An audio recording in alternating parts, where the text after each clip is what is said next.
அஸ்ஸலாமு அலைக்கும் வரஹ்மத்துல்லாஹி வபரகாத்துஹு. அதிகமான மாணவர்கள் மெசேஜஸ் மூலம் என்கிட்ட வேண்டிக் கொண்டாங்க ஹேக்கிங் மற்றும் வைரஸ் சம்பந்தமான வீடியோஸ்கள் செய்யுமாறு.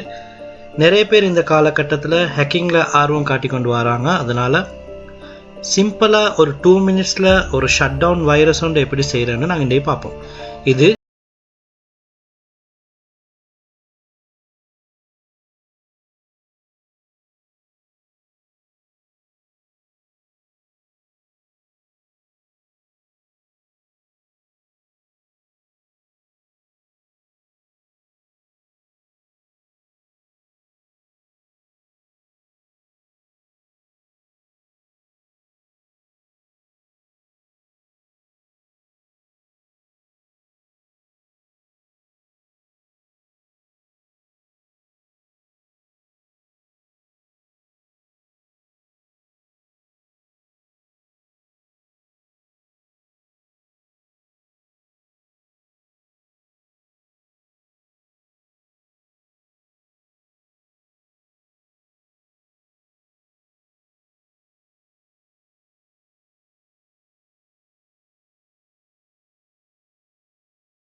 செட்டிங்ஸ் அல்லது செட்டப் டைப்பில் இருந்தேன்னு சொன்னால் யாரும் இதை திறந்து பார்க்க மாட்டாங்க. இந்த மாதிரி ஏதாவது கேமோட வால்பேப்பர் அல்லது இன்ட்ரெஸ்டிங்கான சாங் ஏதாவது ஒரு பிக்சர் மாதிரி இருந்தேன்னு சொன்னால் இதை ஆன் பண்ணி பார்ப்பாங்க. ஸோ இது சிம்பிளான ஒரு வைரஸ் .bat சேவ் பண்ணப்பட்ட வைரஸ். குயிக்காக டைப் பண்ணிடும். உங்களோட மெஷினில் ஒரிஜினல் வைரஸ் கார்டு ஒன்று இன்ஸ்டால் பண்ணப்பட்டிருந்தேன்னு சொன்னால் இது ஆட்டோமேட்டிக்காக பிளாக் பண்ணப்படும். அல்லது நீங்கள் ஆன் பண்ணுற நேரம் அலர்ட் காட்டும். வைரஸ் கார்டு இல்லாத பீசிஸில் இப்போ இதை நான் யாராவது வந்து திறந்து